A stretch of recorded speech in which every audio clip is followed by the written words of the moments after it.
Welcome back sa aking YouTube channel, April in Canada. Okay. Sorry. Maulan na umaga. Ayun, oo, maulan na umaga. Today is Saturday at December 8. Oh my God, ilang araw na lang Pasko na. So, naipag-isipan namin ni Jim na maglakad-lakad at mag-aalmusal tayo saan? Sa Tim Hortons. Kasi dahil Sabado naman, tsaka magbablog naman kami. So, pinagbigyan ko yung sarili ko. Kala ko ako. Ayan. So, yun. Ano ba yung topic ngayon? Ang topic ngayon is, diba, ang effort natin, nakapayong pa tayo. So, ang topic natin ngayon is about sa bagong labas na news sa IRCC towards rules and restrictions sa mga incoming international students for 2024. So, it's a good news and a bad news. A bad news. Ayun. So, tatalakayin na ba natin? Let's dive in. Yep. Ayun. So, yung unang news is, sabi,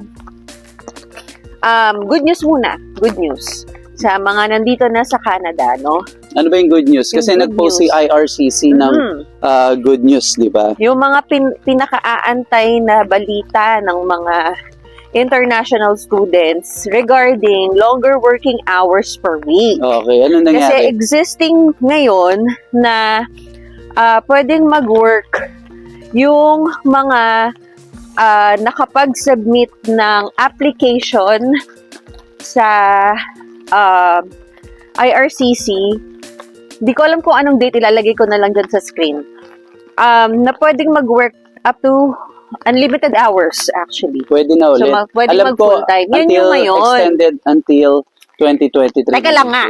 December 2023. Okay. Tapos, syempre, maraming ang estudyante na nakapag-apply na ng full-time and na-enjoy na nila yung kanilang work, So, ang tendency, kung hindi siya ma-extend, magre-resign or kung mayroong option sa school nila na to shorten or yung fast track ng kanilang subjects to, para maihabol nila sa yung graduation before matapos yung extension, yung temporary restriction, pwede nilang gawin yon. But, thank God, na nag-release ng information si IRCC na extend nila ito for all students na nandito na sa Canada.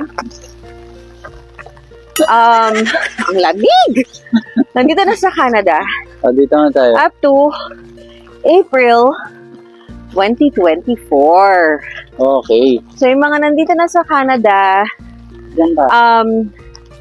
at yung mga, I think yung mga nag-apply until December, lalagay ko ulit yung date kasi hindi ko naman memorize, diba? Di naman ako taga-IRCC. So, yon. Pwede na tayong mag-work up to 40 hours or unlimited hours hanggang April 2024. So, napaka-favorable yon sa mga nakakuha na ng full-time at saka nakapag-establish na nung work nila para sa permanent residency gaya ng sa amin. Kasi nga nag-work na kami sa healthcare. So, yun yung pathway na gagamitin namin para sa aming permanent residency. So, glory to God. Maraming masaya, maraming malungkot. Kasi syempre, yung iba malungkot dahil yung ibang school, sobrang busy talaga yung kanilang scheduling sa school. So, they can't work na full-time. Gustuhin man nila. Pero, dahil busy yung mga subjects nila, hindi nila, kinakaya yung ganong full-time work. Pero gusto ko lang din i-discuss, gusto ko lang din i-discuss kasi although hindi naman ako yung student of the open work permit, yung based sa mga kakilala namin, ayan. So, Hindi, mas sanay ako kasama kita. Halika dito. Ayan. So, based doon sa mga kakilala namin na nangyari, nung panahon na inaantay pa natin to, inaantay pa yung result kung ma-extend yung student, yung 40 hours per week. Kasi ang dami mga student na katulad rin ni April, talagang nagpanic. Siyempre kami rin na mga open work permit, yung mga husband or yung mga wives na open work permit, nagpanic din kami. Kasi karamihan naman, di ba, yung iba, may mga pumunta dito na sakto-sakto lang, talagang nag-risk din, di ba? And by yung time naman na pumunta, yung iba, nasa 40 hours per week naman. Yung iba, syempre, although hindi. Pero ang pinopoint ko dito, yung mga panic moments na paano yung kakain, nagigets mo, paano yung masusustain, kasi yung iba may mga kids na rin, yung iba sila lang mag-isa na estudyante pumunta dito. So maraming factors na iniisip, katulad yung pagkain, transportation, yung mga daily gastusin dito. And lastly, syempre yung gusto kong pag-usapan natin, may mga friends kami na, alam mo yun, nasa government, magaganda na yung position sa government, maganda yung salary. So ngayon, ang tendency, ano yung tendency pag kailangan ng 20 hours per week? Ano yung impact niyan sa mga student na nasa opposition na nila? Ayun, kasi syempre depende yun sa employer mo. Kasi kung sometimes yung employer mo, ang required talaga nila is full-time employee, wala kang ibang choice kundi mag-resign. Or kung talagang, kumbaga kung karabing elbows mo yung iyong manager, pwede mong i-request kung pwede kang mag-part-time, diba? But that doesn't guarantee always. Kasi syempre, it has to go through approval sa mga HR and all higher managers. So yun, kumbaga, yun nga yung sinasabi ko na prepared na sila, kumbaga established na sila sa work nila, na-enjoy na nila yung work nila. And konting push na lang, graduation na, maganda talaga silang mag-full-time. So, ano yung naging option ng iba kasi ang tagal bago in-announce. Ang option nila is mag-resign. Either mag-resign or ano yung pina-short term nila in terms yun nila nga, sa school. pina-fast track nila. Pina-fast track. So instead, paano ba yung short term? Yung short term sa school. So, hindi ako sure kung applicable yun sa lahat ng school. Pero sa school namin, meron kasing certificate of business administration. Tapos meron ding diploma of business administration. Yung diploma is 2 years, tapos yung certificate is 1 year. So, yung iba, as long as nakuha na nila or na-take na nila yung required subjects to complete the certificate of diploma, pina-convert nila yung course nila, yung program nila into certificate para maging 1 year lang.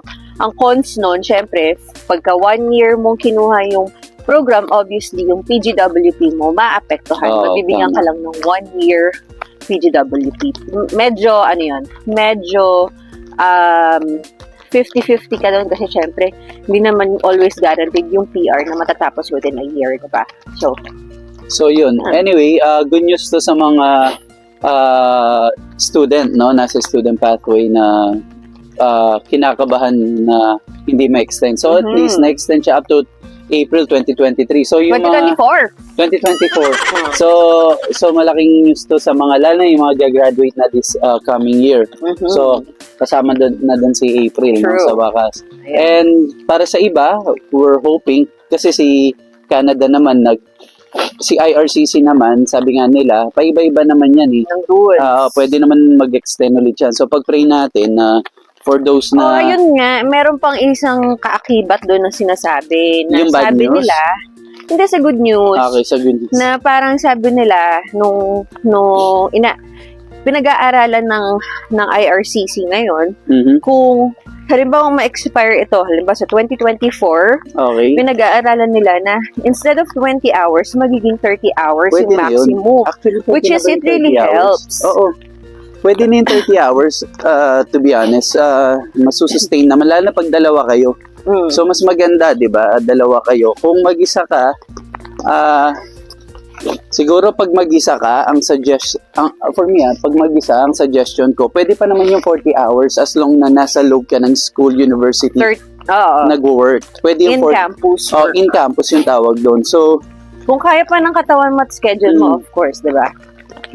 Ayun. Pero ano bang sinasabi kasi ni Canada, bakit nila binabawasan yung Well, 40 hours? Yun nga, kasi sabi nga ng Prime Minister, sabi nga ni Miller, sabi niya, kaya nga kayo pumunta dito is for you to prove that you really want to study, not to work. Tama nga naman, 'di ba? Kasi for me, palagay ko, binigyan lang nila talaga ng chance yung mga estudyante that time na mag-work full-time kasi nga sa labor shortage, at the same time, naging affected kasi talaga yung revenue ng Canada during the pandemic. Okay. So, kaya medyo nag-relax sila sa kanilang policy. Dahil ngayon, bumabalik na ang sigla ng turismo sa Canada, mukhang hindi na nila masyadong, kumbaga nababalance out na nila yung revenue. Okay. So anyway, para sa mga nagtatanong paano yung sa situation namin, yung situation namin ngayon, so we thank God, no, kasi good news to sa amin. Ma-extend kasi, di ba nagkaroon ka rin ng anxiety? Nagkaroon ng anxiety si April kasi parang lalo na magbubuntis siya and then graduating na siya. Yeah. So, kumbaga, iniisip ko, magta-transfer na lang ba, magpapa-convert na lang ba ako into Certificate of Diploma? Oo. Dalawa na lang yung subjects ko Dalawa na matitira. lang. Kasi Sayang graduate naman. na ako ng diploma. So, sayang naman, di ba? Okay. Effort, ganyan. And then, Or kung kailangan mong mag-resign, di ba, sa Oo. work. Tandaan nyo, blessing to, napakaganda na nakuha ni April yung job niya sa healthcare. Kasi Kasi una sa lahat is, on process na yung permanent residency so namin. malapit na tayo sa PR natin, no? Oo, pagka processing na yung PR mo, dapat you're staying dun sa job na Tama. na nagpa-PR sa'yo. So, glory to God, everything goes well, talagang right timing, pati si baby. Ayan. So, si baby kailan ang due date? Next month na yata? Yes. Next month na. So, abangan niyo yung vlog namin para kay baby Zaki. So, yun. So, bago tayo pumunta naman sa bad news, magkape muna tayo, no? Tapos, try natin maglakad-lakad pa para sa mga nagre-request na gusto makita yung neighborhood dito. Kasi natatakpan ng payo. Ayan, natatakpan ng payo. Pero tatry natin na mas Pag mabigay yung na yung view. ulan. Tapos yung overlay natin habang nag-uusap tayo.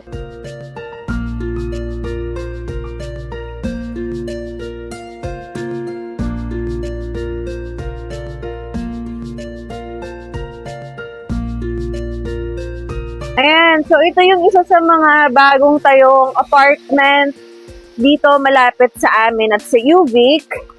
Sobrang ganda nito, inquire ako dyan pero sobrang mahal. So, forget it. Isang bedroom I think is, one bedroom is around 2,700 Canadian dollars. So, syempre, Mahal, hiwalay pa yung electricity, internet, and di ko na alam kung meron pang iba. So, yun.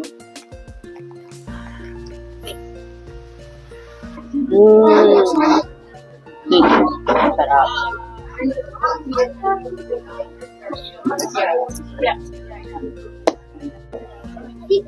So, ayan, nandito na tayo sa Tim Hortons. Talagang malakas ang ulan and nakakape na tayo. So, yun. Medyo challenging mag-vlog ngayon, ha? Kasi nga, umuulan. Sana sa labas tayo, naglalakad. But,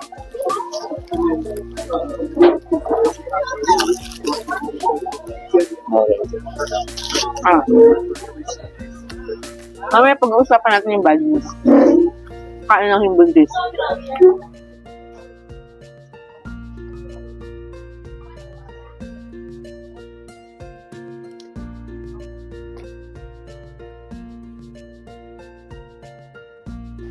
Kumusta naman yung Tim Horton experience mo?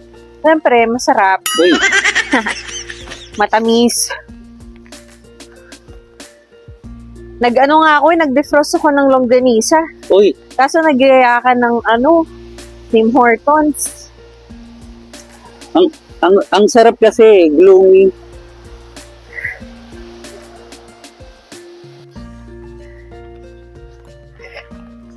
Hello. How are you? Good. Nice meeting you. Nice Bye.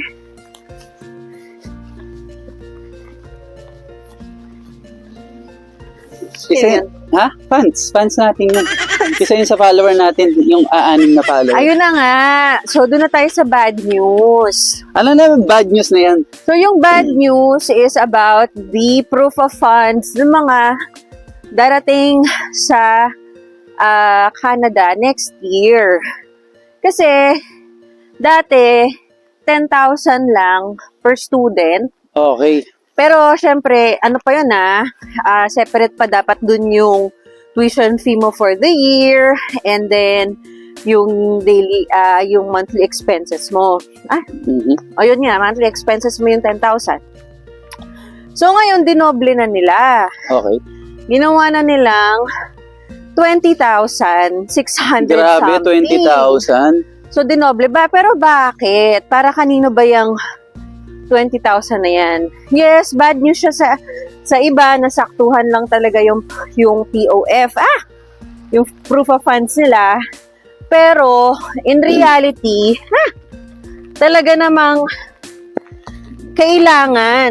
Lalo na ngayon sa cost of living dito sa Vancouver Island. Ipapakita ko sa inyo sa screen kung magkano na ngayon yung mga apartment rates sa buong Canada.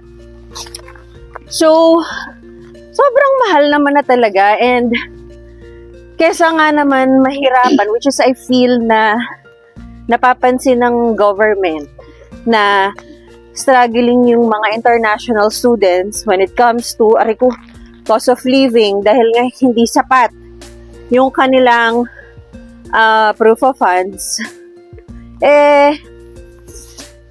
Kesa mahirapan sila, dapat ready nga, handa ng pagdating dito. Actually, na-realize ko yun, baby, nung nagbabayad ako ng credit card ko. Sabi ko, or pag nag-grocery ako, ganyan. Mhm. Sabi ko, bakit dati yung grocery namin for 3 days, siguro mga $100. Ngayon, yung $100 na yon parang inaabot na lang ng 2 days. Grabe, no? Oo, mahal talaga. Mahal na lahat. And ang sabi nila ngayon, dito sa British Columbia, ang sabi nila ngayon, yung livable wage, yung per hour livable wage, is dapat nasa 25 per hour. And kung nag-work ka muna sa minimum, yung minimum kasi dito nasa 17 to 18. So, kulang. Pero, yun naman, ang kinaganda rin naman siguro sa ating mga Pinoy, no? Kahit hindi mo pa ma-reach yun, kaya pa rin. Kasi tayo naman, unlike talaga sa mga Canadians, kasi yung iba, paycheck to paycheck sila eh. Kasi talagang, hindi nila kaya yung katulad ng ginagawa natin, lalo na yung mga may experience na sa ibang bansa, naging OFW na kaya natin makisama, 'di ba, sa isang bahay. Kahit marami tayo, sila hindi, talagang kukuha sila ng mga one bedroom. So talagang yun yung expectation talaga nila. Kailangan para mabuhay sila, yun yung target nila na per hourly rate. So tayo, pag nakuha mo yung ganong rate na 25 per hour, talaga may ipon ka na, may nakakapagpadala ka pa rin naman sa Pinas. Now, kahit pa pa. Yep. Ay. So yun, now going back muna tayo dun sa topic. Sa proof of funds. So, to me, medyo ako dito, 50-50. Bakit? 50-50 kasi, syempre, una, mahihirapan yung mga aspiring students and family na mabuo yung POF or proof of funds. Kasi syempre, yung 20K na yon, 20,000 Canadian dollars na yon is for single student or single applicant. Paano kung kasama mo pa yung asawa mo, yung anak mo? So, mas malaki yung kailangan mong ipakita. Kasi yung 20,000 Canadian that's only for your living expenses. Siguro kaya Kailangan mo pang i-set aside and provide yung proof of funds mo na readily available na for your enrollment.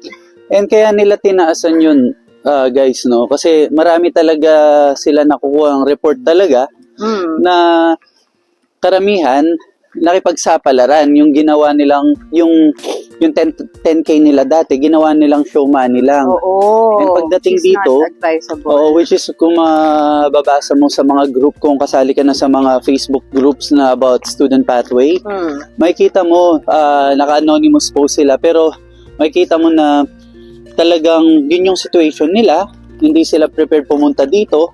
Ano nangyari?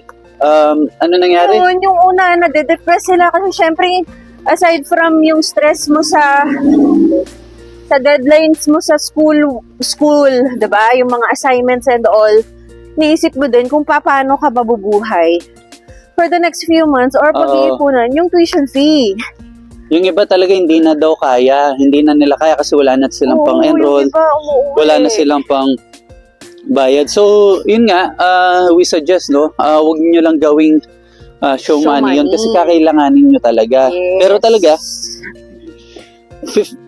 so, yun, ayoko magsalita nung ano, pero kakailanganin nyo. Lalo na kung wala kayong kamag-anak dito, wala kayong matitirhan. Hindi kasi lang siya lakas ng loob eh.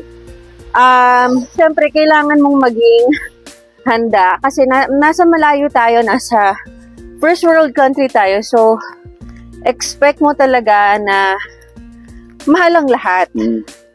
So, yun, for me. So, siguro yung i-add ko lang doon, yung may mga kakilala kami, no, na nag-ipon na talaga sila ng money. Sabi nila, last year pa, so, ngayon makakaipon na sila ng pera, almost 10K na, mag-apply na sila. Bigla naman tinaasan, dinoble, di ba? So, sabi nila, parang hindi na daw sila tutuloy. Pero ito itong itong measures na to, itong bagong rules will be effective on No exit. January 2024. So may mga nagtatanong, paano po kung nag-lodge kami ng December? So, I am not really sure, but syempre, alam mo naman, pag nag-apply kayo ng student permit, hindi naman siya, it will take like 3 to 4 working days, approve ka na kagad. Paano kung inabot na yung application nyo ng 2 months? So, effective na yung bagong rules. Tapos, nilaban nyo yung 10K. So, hindi na enough. Baka ma-reject. And ako naman advice ko lang, huwag mawala ng pag-asa. Yung point pa lang na nakaipon na kayo ng 10K, di ba, malaking achievements na yan. So, for me, itago nyo, continue na mag-ipon. Kasi, yung pathway naman every day may opportunity yan, di ba? Malay mo, mas next year, mas maganda pa yung requirements, di ba? Mas mapababa, and sobrang prepared na kayo. Yeah. And malay mo, may plan pala si God kung bakit hindi ka muna ngayon matuloy. Maybe next year, di ba? Maybe hindi this year, but next year, mas mapapaganda. Kasi you'll never know. At the right time, di ba? Si God naman nandyan para sa atin at the right time, at the right country, at the right place. Ibibigay niyan sa'yo. Pwedeng hindi Canada, pwede mas maganda. Malay mo, subjective yung mas maganda. Pero malay mo, mas may ibang opportunity sa'yo, di ba? Yes. Pwedeng even business, baka sa Pinas, di ba? Yeah. Maraming nagpapatotoo niyan. Yung iba, umuwi na ng Pinas, nag-business. Mas umasenso, di ba? Yeah. So, kanya-kanya, pero I pray na ang lagi namin inaano, kahit kami sa life namin ni April, na kahit ano yung circumstances mo ngayon, lagi mong pag-pray kasi lagi mong i-praise ang Panginoon kasi whether it's good times or bad times or challenging times, magbigay ka ng praise sa Panginoon kasi knowing that He is in control, diba? Sa nangyayari. Walang nangyayari sa buhay mo, whether good, bad, or whatever, na hindi alam ng Panginoon. May mga times lang na inaalaw niya kahit yung iba na blessing or yung iba na mga challenges. May times na inaalaw niya yan kasi may purpose siya. So, again, siguro yung sa amin, sa mga nagpaplanong pumunta dito, kasama kayo sa prayers namin na Yes. for approval, di ba? Exactly. And again, syempre, lahat tayo na nakikipagsapalaran dito sa Canada, we are considered as risk takers. Pero syempre, of course, samahan pa rin ng matinding dasal at guidance ng Panginoon kasi we never know kung anong kinakaharap natin bukas. So, keep the faith at walang imposible sa Panginoon. Dun sa mga nawawalan ng pag-asa, hey, we just wanted to inform you na our prayers are with you. And gaya ng sabi namin, pabago-bago ang rules ng Canada. Hindi lang naman nila tinataasan yan. Just for the sake of pinapataas. Oo. Merong mga, of course, underlying reasons why they have to do it. But again, ever-changing ang rules. So just mag-ipon ng mag-ipon, laging handa. Pag pumasok yung opportunity, go. Ganun. Yun. So, I hope magkita-kita tayo dito. Yung mga, lalo na yung mga papunta ng Victoria, British Columbia, no? So, nandito kami, Victoria, British Columbia. Pag, just in case na dito kayo papunta, please don't forget na message kami.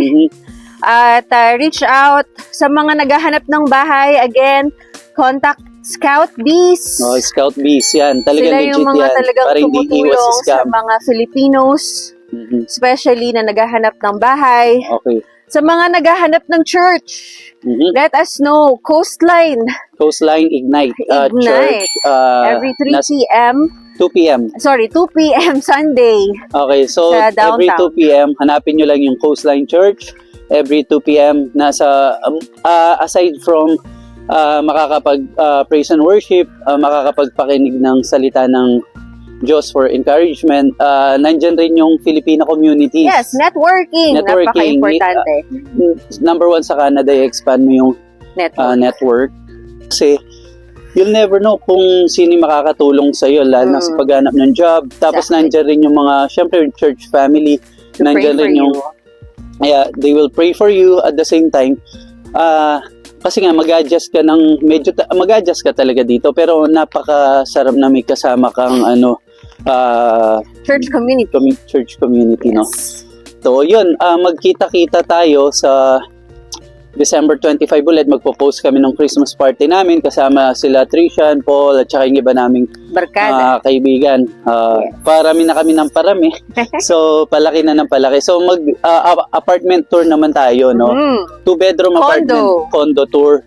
Yes. Dun gaganapin yung Christmas party. And abangan nyo si Baby Zach, palabas na siya.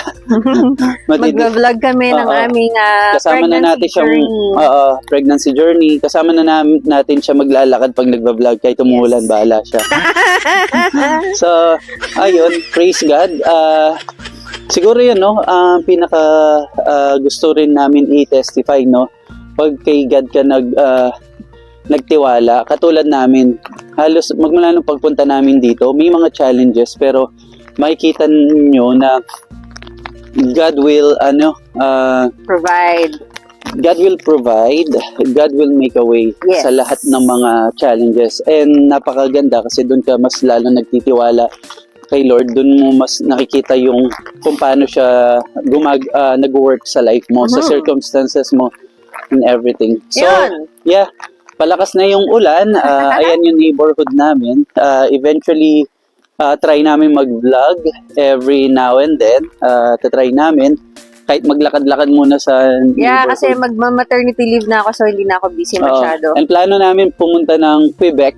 Sa Quebec, Montreal, next year, October. So, kung sino mga nasa dyan, yung mga prof ko tsaka yung mga dati kong classmate nandyan. Bisitahan natin, interview natin sa mga nila. Mag-house tour tayo at tsaka kung kumusta yung life doon. especially during winter. Mhm. So, yep. Maraming salamat sa mga nag-aabang at nagko-comment. Thank you so much. Again, the road will never be easy, but trust God. Amen. Bye! Bye.